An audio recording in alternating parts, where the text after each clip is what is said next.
ರಸ್ತೆ ಗುಂಡಿ ಮುಚ್ಚಲು ಬಂದಿದ್ದಂತಹ ಲಾರಿನೇ ಗುಂಡಿಗೆ ಬಿದ್ದು ಹೋಗ್ಬಿಟ್ಟಿದೆ. ಗುಂಡಿ ಮುಚ್ಚಲಿಕ್ಕೆ ಅಂತ ಹೇಳಿ ಲಾರಿ ಬಂದಿತ್ತು. ಈ ಸಂದರ್ಭದಲ್ಲಿ ಈ ಒಂದು ಗುಂಡಿಯಲ್ಲೇ ಲಾರಿ ಬಿದ್ದು ಹೋಗಿದೆ. ಶಿವಾಜಿನಗರದಲ್ಲಿ ರಸ್ತೆ ಗುಂಡಿಗೆ ಸಿಲುಕಿದ ಲಾರಿ. ರಸ್ತೆ ಗುಂಡಿ ಮುಚ್ಚಲು 1 ವಾರ ಡೆಡ್ ಲೈನ್ ಕೊಟ್ಟಿದೆ ರಾಜ್ಯ ಸರ್ಕಾರ. ರಸ್ತೆ ಗುಂಡಿ ಮುಚ್ಚಲು ಬಂದ ಲಾರಿ ಗುಂಡಿಗೆ ಬಿದ್ದಿದೆ. ಶಿವಾಜಿನಗರದಲ್ಲಿ ರಸ್ತೆ ಗುಂಡಿಗೆ ಸಿಲುಕಿದ ಲಾರಿ. ರಸ್ತೆ ಗುಂಡಿ ಮುಚ್ಚಲು 1 ವಾರ ಡೆಡ್ ಲೈನ್ ಅನ್ನ ಕೊಟ್ಟಿದ್ದಾರೆ. ರಸ್ತೆ ಗುಂಡಿ ಮುಚ್ಚಲು ಕಾರ್ಯಕ್ಕಿಳಿದ ಅಧಿಕಾರಿಗಳು.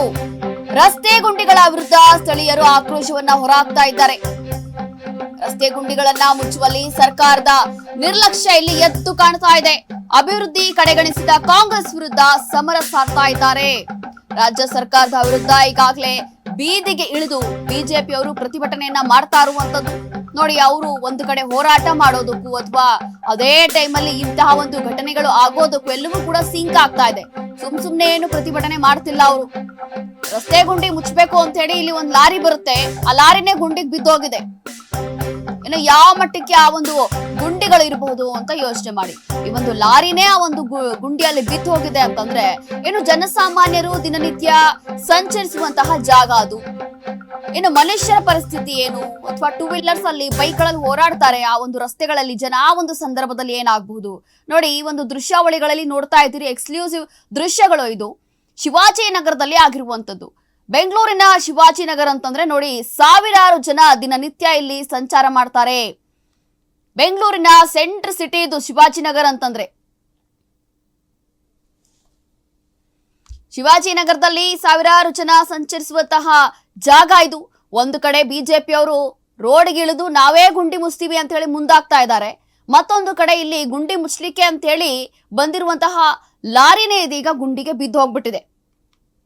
ಹಾಗಾಗಿ ಇಲ್ಲಿರುವಂತಹ ಸ್ಥಳೀಯರು ನಿಜವಾಗ್ಲೂ ಆಕ್ರೋಶವನ್ನ ಹೊರ ಹಾಕ್ತಾ ಇದ್ದಾರೆ. ಇನ್ನೇನ್ ತಾನೇ ಗುಂಡಿ ಮುಚ್ಲಿಕ್ಕೆ ಸಾಧ್ಯ? ಈಗಾಗಲೇ ಏನು 1 ವಾರ ಡೆಡ್ ಲೈನ್ ಕೊಟ್ಟಿರುವಂತದ್ದು. ನವೆಂಬರ್ ಒಳಗೆ 5,000 ಗುಂಡಿಗಳನ್ನ ಮುಚ್ಚಾಕ್ತೀನಿ ಅಂತ DCM ಅವರು ಹೇಳಿದ್ದಾರೆ. ಎಲ್ಲವೂ ಕೂಡ ರಿಪೇರಿ ಮಾಡ್ಬಿಡ್ತೀನಿ ಅಂತ ಹೇಳಿದ್ದಾರೆ. ಆದ್ರೂ ಕೂಡ ಇಲ್ಲಿ ಈ ಪರಿಸ್ಥಿತಿ ಆಗ್ತಾ ಇದೆ. ರಸ್ತೆ ಗುಂಡಿ ಮುಚ್ಚಲು ಬಂದಿರುವಂತಹ ಲಾರಿನೇ ಗುಂಡಿಗೆ ಬಿದ್ದು ಹೋಗ್ಬಿಟ್ಟಿದೆ ಅಂತಂದ್ರೆ ಇನ್ನ ಇಲ್ಲಿ ಓಡಾಡುವಂತಹ ಜನರ ಪರಿಸ್ಥಿತಿ ಏನು? 2 ವೀಲರ್ಗಳಲ್ಲಿ ಅಥವಾ ಸಣ್ಣ ಮಕ್ಕಳು ಓಡಾಡ್ತಾರೆ, ಸೈಕಲ್ಗಳಲ್ಲೆಲ್ಲ ಓಡಾಡ್ತಾರೆ. ಇನ್ನು ಅವ್ರ ಪರಿಸ್ಥಿತಿ ಅಂತೂ ಕೇಳಬೇಕಾ?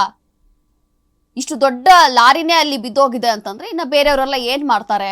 ಒಂದು ಕಡೆ ರಾಜ್ಯ ಸರ್ಕಾರ ಇನ್ನೇನ್ ರಿಪೇರಿ ಮಾಡ್ತೀವಿ, ನವೆಂಬರ್ ತಿಂಗಳು ಒಳಗೆ ಎಲ್ಲವೂ ಕೂಡ ರೆಡಿ ಮಾಡ್ತೀನಿ, ರಿಪೇರಿ ಮಾಡ್ತೀವಿ, 5,000 ಗುಂಡಿಗಳನ್ನ ಮುಚ್ಚಾಕ್ತಿವಿ, ನಾವೇನ್ ಬೇಕಂತ ಗುಂಡಿಗಳು ಮಾಡ್ತಾ ಇಲ್ಲ, ನಾವು ಅದೇ ಕೆಲಸ ಮಾಡಕ್ ಇರೋದು ಅಂತ ಒಂದ್ ಕಡೆ ರಾಜ್ಯ ಸರ್ಕಾರ ಅಥವಾ DCM ಅವರು ಹೇಳ್ತಾರೆ.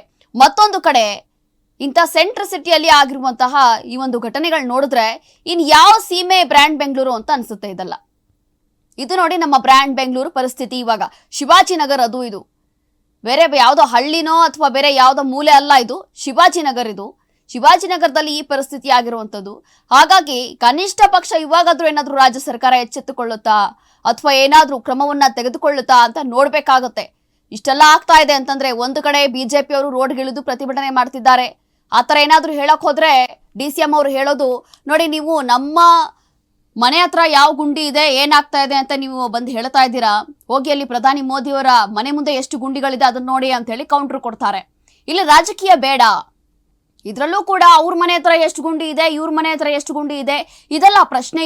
ಇಲ್ಲಿ ಜನ ಓಡಾಡುವಂತಹ ಜಾಗದಲ್ಲಿ ಎಷ್ಟು ಗುಂಡಿಗಳಿದೆ ಅದನ್ನ ನೋಡಿ. ಮೊದಲು ಗುಂಡಿ ಮುಚ್ಚಬೇಕು ಅಂತ ಮುಂದಾಗಿದ್ದೀರಾ, ಇಲ್ಲಿ ಗುಂಡಿ ಮುಚ್ಚೋಕ್ ಹೋಗಿರುವಂತ ಲಾರಿನೇ ಮುಚ್ಚೋಗ್ತಾ ಇದೆ ಅಂತಂದ್ರೆ ಇನ್ನೇನ್ ಪರಿಸ್ಥಿತಿ? ಇನ್ ಯಾವ ಗುಂಡಿಗಳನ್ನ ಮುಚ್ತೀರಾ ನೀವು? ಹಾಗಾಗಿ ಇಲ್ಲಿನ ಜನ ಸದ್ಯಕ್ಕೆ ಆಕ್ರೋಶವನ್ನ ಹೊರ ಹಾಕ್ತಾ ಇದ್ದಾರೆ. ಕಾರಣ ಏನು ಅಂತಂದ್ರೆ ನೋಡಿ, ಗುಂಡಿಗಳನ್ನ ಮುಚ್ತೀವಿ ಅಥವಾ ರಿಪೇರಿ ಮಾಡ್ತೀವಿ ಅಂತ ಬಂದಿರುವಂತಹ ಲಾರಿನೇ ಈ ಪರಿಸ್ಥಿತಿ ಆಗಿದೆ ಅಂತಂದ್ರೆ ಇನ್ನು ಇಲ್ಲಿ ಓಡಾಡುವಂತಹ ಜನ ಅಥವಾ ದಿನನಿತ್ಯ ಸಂಚಾರ ಮಾಡುವಂತಹ ಕೆಲಸಗಳಿಗೆ ಕಾರ್ಯಗಳಿಗೆ ಹೋಗುವಂತಹ ಜನ ಇರ್ಬೋದು, ಅಥವಾ ಸ್ಕೂಲ್ ಕಾಲೇಜ್ಗೆ ಹೋಗುವಂತಹ ಮಕ್ಕಳ ಪರಿಸ್ಥಿತಿ ಇನ್ನೇನ್ ತಾನೇ ಆಗ್ಬಾರ್ದು.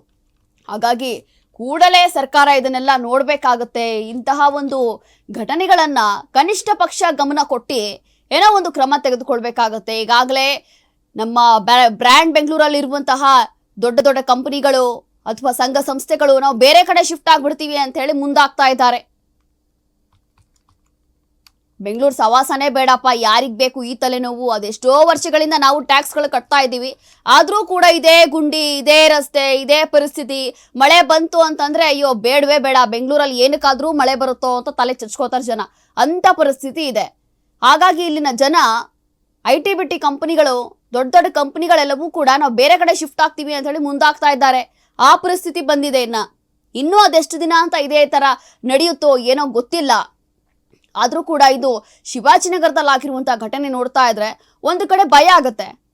ಯಾಕಂದ್ರೆ ಇಲ್ಲಿ ಇರುವಂತಹ ಜನಗಳಿಗೆ ಅಥವಾ ದಿನನಿತ್ಯ ಸಂಚಾರ ಮಾಡುವಂತವ್ರು, ಓಡಾಡುವಂತವ್ರು ಏನಾದ್ರೂ ಹೆಚ್ಚು ಕಡಿಮೆ ಆದ್ರೆ ಏನ್ ಪರಿಸ್ಥಿತಿ ಅಂತ.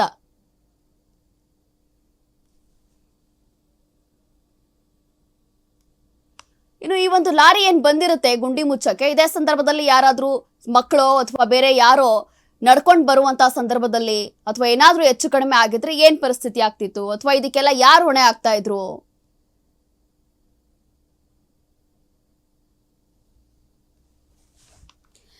ನೋಡಿ, ಇದು ಸದ್ಯಕ್ಕಿರುವಂತಹ ಬೆಂಗಳೂರಿನ ಬೆಂಗಳೂರಿನ ಬ್ಯಾಡ್ ಪರಿಸ್ಥಿತಿ ಇದು. ಹಾಗಾಗಿ ಮುಂದಿನ ದಿನಗಳಲ್ಲಾದ್ರೂ ಕೂಡ ಕನಿಷ್ಠ ಪಕ್ಷ ರಾಜ್ಯ ಸರ್ಕಾರ ಅಥವಾ DCM ಅವರು ಇದೆಲ್ಲವೂ ಕೂಡ ನೋಡಿ ಏನಾದ್ರೂ ಒಂದು ಕ್ರಮ ತೆಗೆದುಕೊಳ್ತಾರಾ ಅಂತ ಹೇಳಿನೇ ಕಾದ್ ನೋಡ್ಬೇಕಾಗತ್ತೆ.